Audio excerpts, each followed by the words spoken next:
Welcome to What Are You Sporting About podcast, a podcast about business, employment, sports, and entertainment to help educate, support, and guide you to your next level. Here's your host, attorney Sivonnia DeBarros.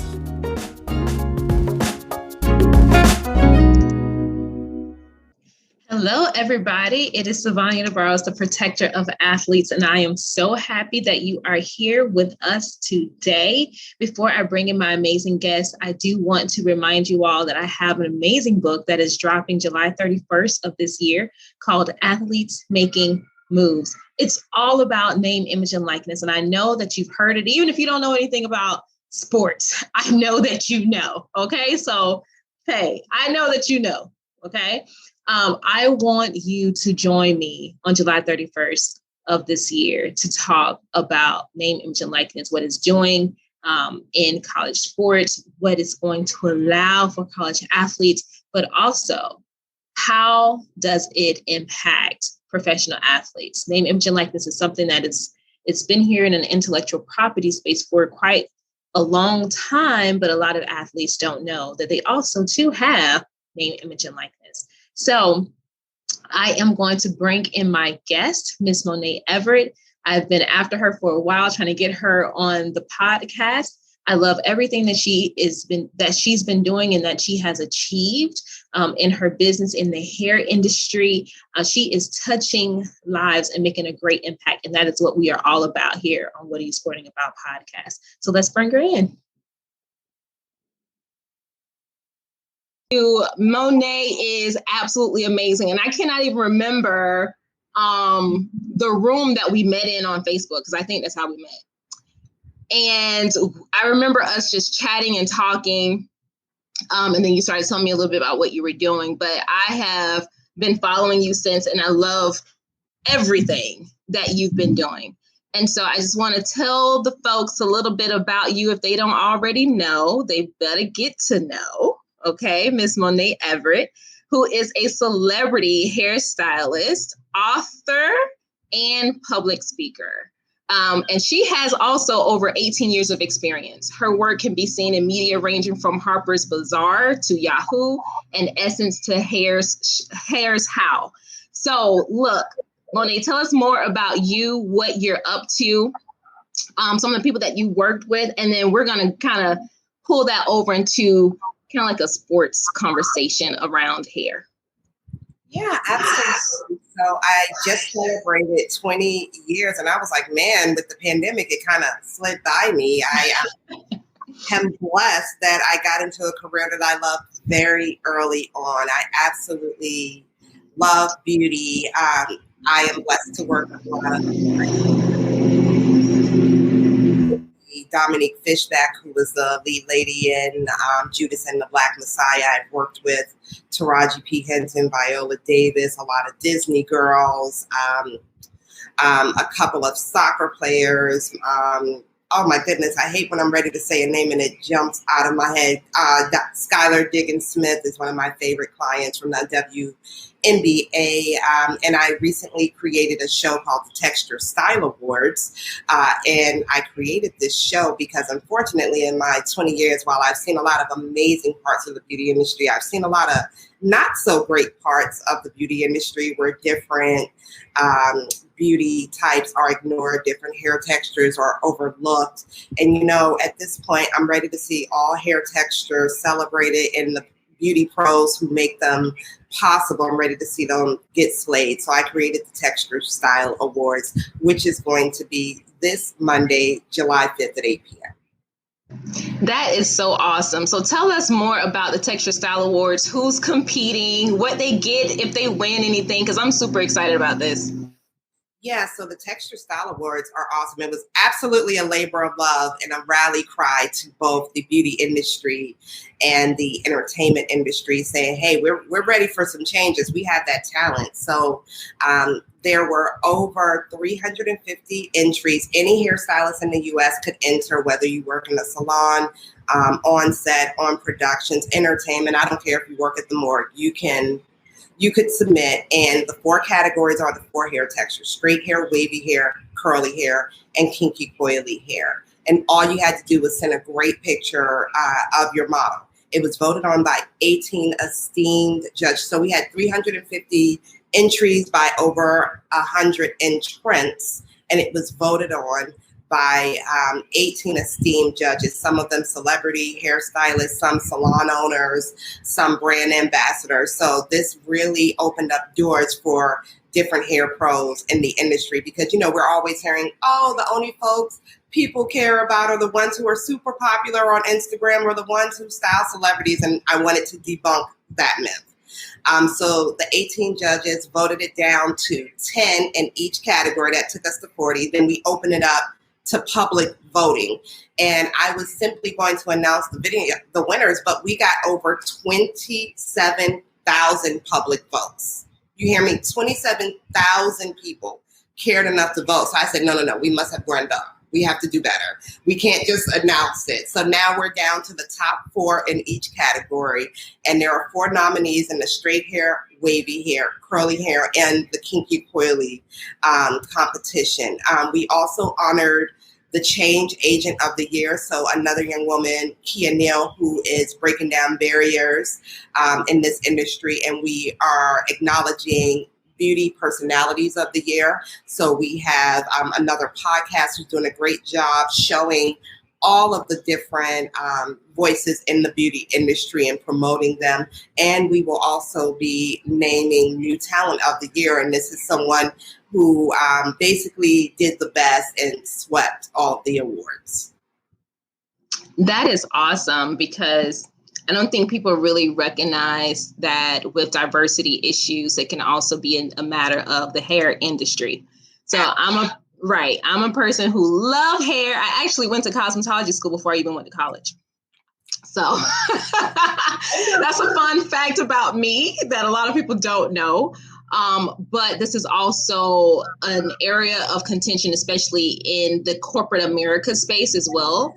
So I recently did an interview on hair, and hair discrimination, but it's not a national protection for Black and brown individuals. So I love the work that you're doing to create a platform for other people to showcase not just their work, but their love for our hair.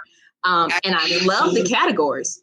Yeah, and it's all textures. This is not a race thing. A lot of people think when I'm saying texture, I am being tongue in cheek and saying Black. No, if you're a hairstylist, you should be able to do every hair texture. There's only 4 hair textures. It is a complete mislead when people say, oh, it's about Black and white. I'm like, yeah, but when Hispanic people who have curly hair go to the salon, they struggle to get their hair done. When you have stereotypically Asian hair and they want their straight hair cut, they have a hard time because people can say the hair is too straight.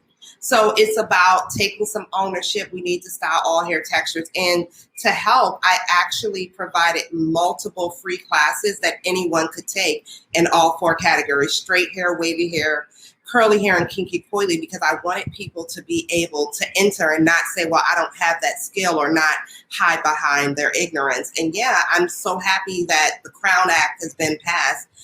It's unfortunate that, hair protection is not national, but did you know, Black hair in particular has been marginalized and had laws against it since before this country was a country. Since the colonial days, we had the freaking Tegan laws saying that Black hair specifically, that's when it was about race. Black hair specifically. Absolutely.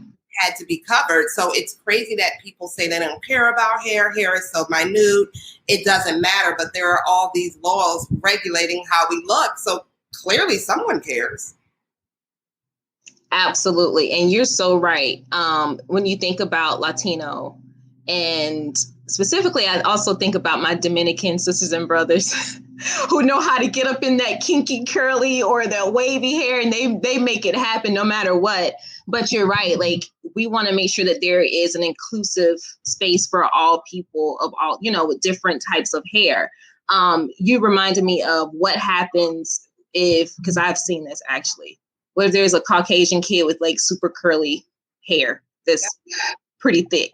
How would his normal or his family stylist or her family stylist know how to style their hair? Would they feel well, they feel like they have been excluded because of how their hair is. There's so many conversations we can have around here, and just feeling like you've been excluded from a particular group, or, you know, you can't do certain things because your hair is a certain way, or you're branded as a different type of way because your hair is not straight or wavy or fine or what have you. So I love all of this that you're doing. Yeah. And so you said it airs or launches on July 5th. So the company's going on since February. It's going to air July 5th at 8 p.m. Okay. Eastern. Okay. And where is that airing? Just simply go to texturestyleawards.com. texturestyleawards.com. We have this lovely website where we're going to air the show July 5th at 8 p.m. EST. All right. Awesome. So I want to switch gears a little bit because, as you know, I ask everyone on this show, what does what are you sporting about mean to them? And the reason why I ask this question is because I want people to recognize the fact that, yes, I talk to a lot of athletes and I talk to people that are connected and around sports, but the question is so much bigger and broader than that. Everyone should be sporting for something in their life. So, Miss Monae, what does this question, what are you sporting about, mean to you?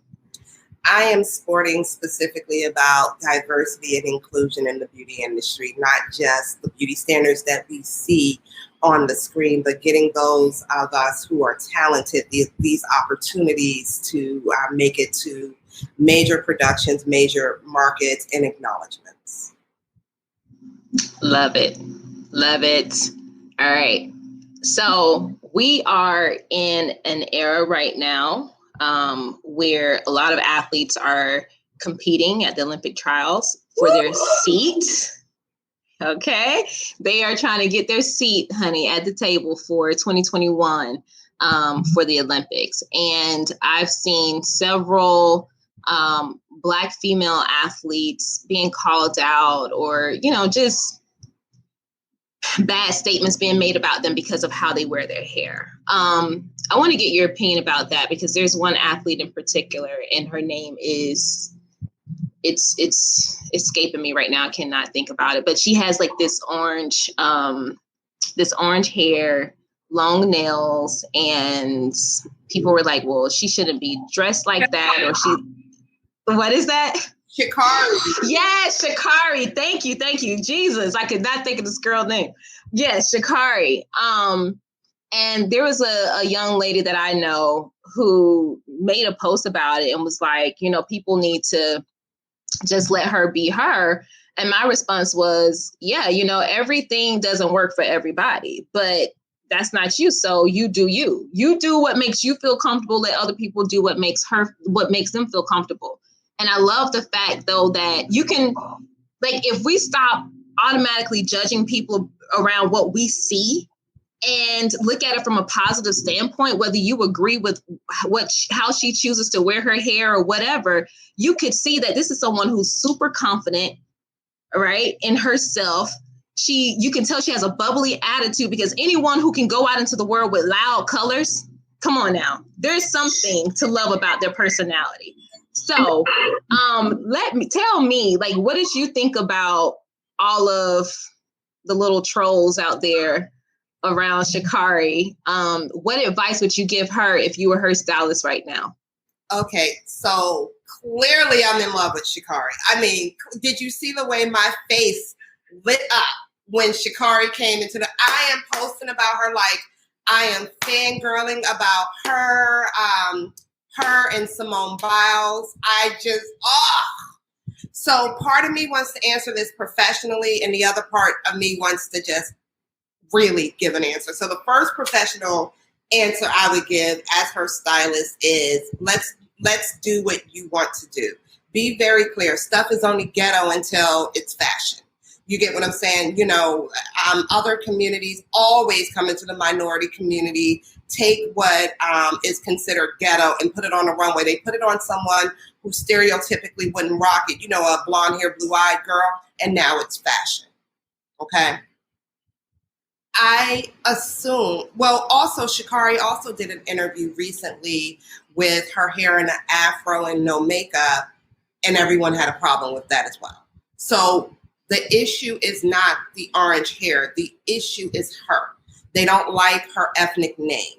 They don't like her winning awards. They don't like that she looks more muscular than the other people.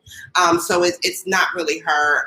And also it's very in fashion to have different color hair. When I first was a hairstylist, I didn't see my natural hair color for probably 12 years. Purple, pink, green, blue, and I'm highly considering going back. Sometimes I wake up and I'd be like, what's the most ghetto look that I can pull off right now? And my reason for doing that is because when you're in spaces that somebody ghetto would not have the opportunity to go, sometimes you just want to remind people, I'm that same person. What she say, I'm that girl. I'm that girl you would have a problem with letting me in the room. But the problem is, I am smart enough to be here. I'm educated enough. I'm skillful enough. In her case, I'm strong enough. I'm disciplined enough. And you can't beat me. So kiss my ass when this orange hair goes flying past you. It really is about the superhero. She really is, like when I work with celebrities on the red carpet and they want to wear their natural hair, is to make a political statement. She is using beauty standards to make a political statement. Y'all like it when Kylie wears this different color hair. Y'all love her long nails, just like Cardi B. It was considered really ghetto and hood, but Cardi B has really long decorative nails, and all of a sudden, because she's more mainstream, is considered fashion. I am 10,000% down for Sha'Carri. There's another Jamaican runner who has green hair. I am a major fan of it. I remember going into, I had some big events and I wanted to get my hair braided. And I was like, braids are becoming a norm. I want something real good. Let me get the whitest blonde, the longest length, because when you walk in, you're not expected to be there. And it does become the topic of the conversation. But always remember, you can't do what I can do. And if you could do what I could do, I wouldn't need to be here. So how about you accept me fully and be happy that I'm here and not judge me? I don't judge you when you come to work with your bedhead. So yeah, I could have given you a straight answer, but you excited. I love Sha'Carri. I remember when Gabrielle Douglas was being dragged through the mud, and it just was hurtful. The gymnast Gabrielle Douglas, everybody's not a hairstylist. This is why I have, my job. Serena Williams, they work jobs where they are sweating intensely all the time. We cannot expect them to go out and kick down walls and barriers and still look like models. Doesn't work that way. It's crazy. I mean, I'm even impressed with female athletes who wear makeup. Yeah. And their hair is a certain way that's unbothered by all that power that they exude. I'm like, whoa, what are y'all using? Because this is amazing. But no, you're right. And it really pissed me off with Gabrielle, because, we're talking about a child, someone's child, right? And Lashinda Dimas said this. She's a former Olympic athlete, that there was a point for her where she was the best, and she was the best for herself too. And that wasn't enough for people. No, it's not. And it's so sad though, because it's like, what are we telling our kids? And specifically, what are we telling people who are they're at the cusp of pouring into our Black female athletes? Because that's really where I'm seeing a lot of these issues arise. I don't see people tearing down our little young Caucasian girls the same way that they're tearing down our Black girls. You know what I'm saying? We have the short hairline that's been ripped out from the ponytails. They have the same breakage, but whatever a white woman does, it's fine. It must have been meant to be that way. But if a Black girl does it, it's a problem. Yeah, and that's just, it's so sad. It's so sad. So I love the fact that we have someone like you who is out here educating people, because it is a matter of education. And I always say, everything is a matter of education. It doesn't matter what it is. Like if you want something to be better, if you want to change something, then you have to implement education in your own life. And so you can educate your own self about what can I do to my hair, you know, to either stop breakage, or how can I wear my hair to protect it, like in protective hairstyles, like a lot of Black and brown people do to this day. But what advice would you give someone like Miss Gabrielle Douglas, our young gymnasts and young athletes out there who are struggling with image because of what the social status says that they should look like? Yeah, I would simply say the only thing left to do is ignore it. My assumption is the reason why they are not out in protective styles is either it doesn't work for the sport because they're sweating so much, or they're simply not allowed to. A broken hairline is a broken hairline. You'll find that on every ethnicity. Clearly they're going down. I'm assuming they're gelling it down as much as possible. There is a hair and makeup crew that travels with them. So all you can do is ignore it and concentrate on your sport. And I would love to give more advice. There's no more to be given. They work out every day. It's not like, you know, the average person who works out, you know, 1 to 3 days a week and then they can maintain their hair the other days. This is these young women's job. They eat well, they're active. There's nothing more you can do. Stand up with pride and know that you have represented the country, not just your community, the country. And I wanted to bring up another woman. Remember the woman on the sidelines that they gave that horrible job, time about her hair? She was an NFL announcer. I vaguely remember that. Oh my gosh. How long ago was that? Within the last 5 years. And that kind of goes to my point. We vaguely remember her.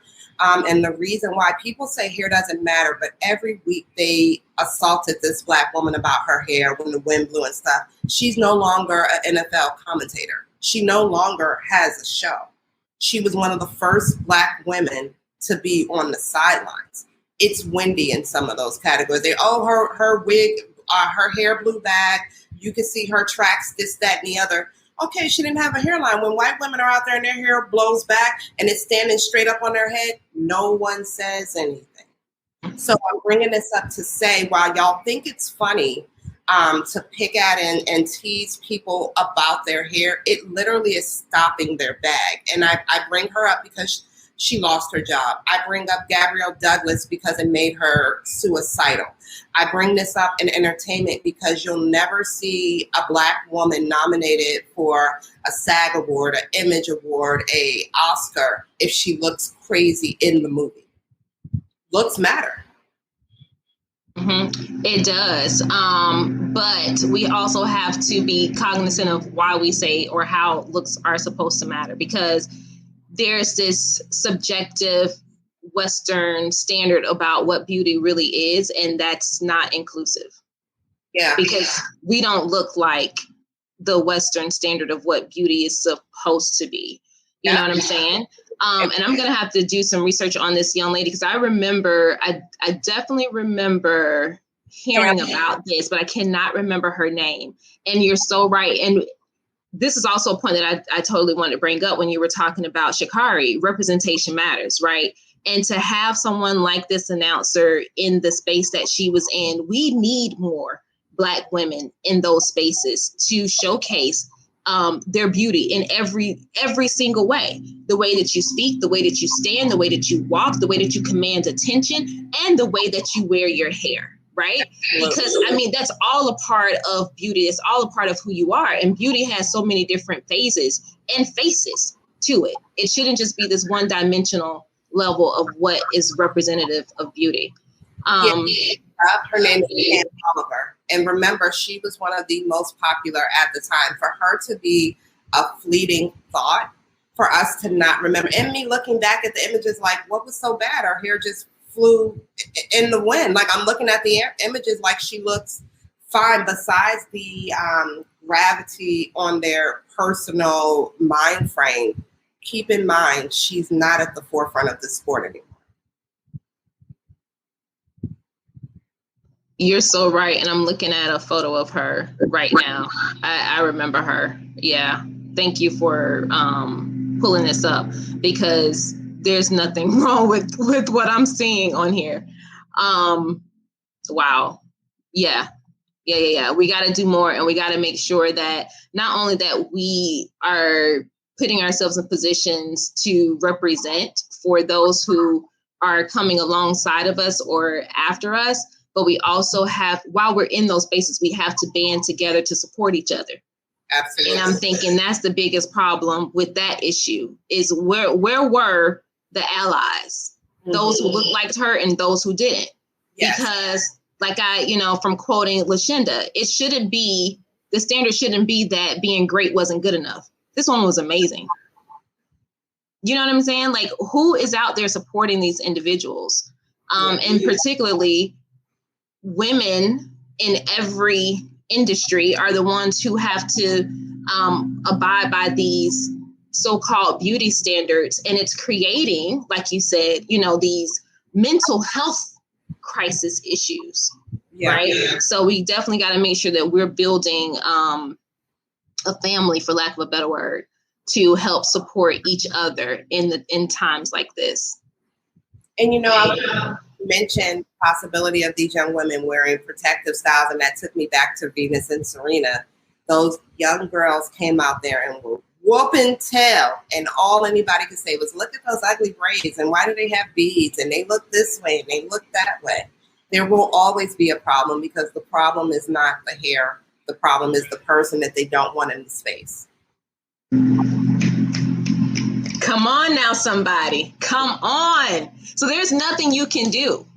There's nothing you can do except for show up, be authentic in who you are, own your space 100%. You know what I'm saying? And just black out everything else, filter out all the noise so that you can actually perform.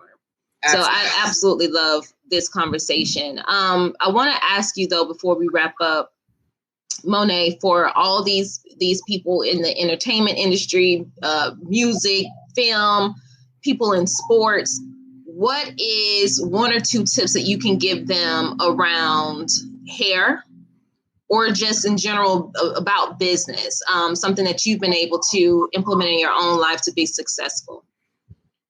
Hair or business, it doesn't matter. I think most athletes already understand the importance of discipline. I think they also understand the importance of a great diet. A great diet helps them to play their sport, but that's also your best way of getting great hair, great skin, great nails.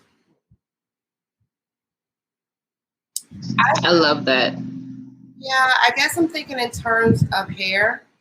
Don't be afraid to try new things. Don't be afraid to really get out there and shock everybody with a style that really represents who you are. I am a huge fan of protective styles. I think if possible, wear your natural hair and avoid the chemicals, because there's so much sweating. There's no way. It would be difficult for you to really keep up with it. Find a great hairstylist, one who works with you, understands your schedule, understands your hair needs, and understand that you can request that stylist to travel with you. Many of the top athletes do that. I really loved the way the WNBA had the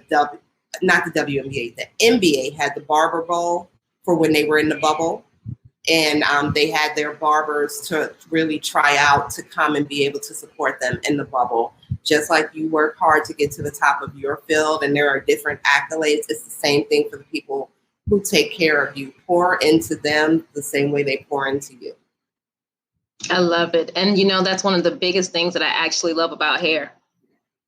As a hairstylist, you're kind of like a preacher in a way. I mean, think about it, because your hair is your crown, it's your glory, and it's already a privilege to be in someone's hair. But not only that, think about the picturization of having someone standing over your head and you're speaking to them. It's like you're speaking over them, you're covering them. And when you can speak into them, you can breathe so much life and hope, and motivation and inspiration into these people. And sometimes you never even know what someone may be dealing with on the inside before they sit in your chair, but they can leave out of that chair feeling free and encouraged to move on, and to really just go hard at approaching another day with a new way, a new perception of things. Yeah. Gabrielle Douglas was brought up. Little did we know that she was dealing with sexual abuse at that time. So she was being treated as less than in person, and the whole world was speaking negatively about her hair, something else she could not fully control. I absolutely agree to that. Well, Monae, it was my pleasure to have you on this podcast. I'm super excited to see the Texture Style Awards. Let me get that 100% right. So July 5th, guys, make sure that you go to texturestyleawards.com. It will air. Remind us of the time again. 8 p.m. Eastern at texturestyleawards.com. 8 p.m. Eastern, texturestyleawards.com. Just log in and it'll be right. Just go to texturestyleawards.com and it'll be right there waiting for you. Thank you so much. Thank you for being amazing, for all that you are doing, for the lives that you are touching while you're being folks' stylist. Thank you. And thank you for coming on here to share part of your journey and some words of wisdom with us. So without further ado, we will let you guys go. Thank you for tuning in on this episode of What Are You Sporting About with Monae Everett. Until next time, we will check you later. Ciao.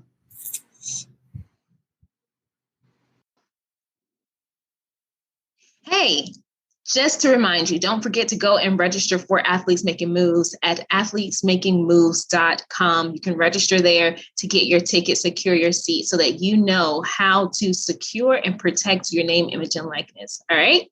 I'll see you soon. Ciao. Thanks for joining us this week on What Are You Sporting About podcast. Make sure to visit our website, prosportlawyer.com, where you can subscribe to the show in iTunes, Stitcher, or whatever your favorite platform is, so you'll never miss a show. And while you're at it, if you found value in the show, we'd appreciate a rating on iTunes or iHeartRadio. Or if you'd simply tell a friend about the show, that would help us out too. If you like the show, you might want to check out our book, What Are You Sporting About?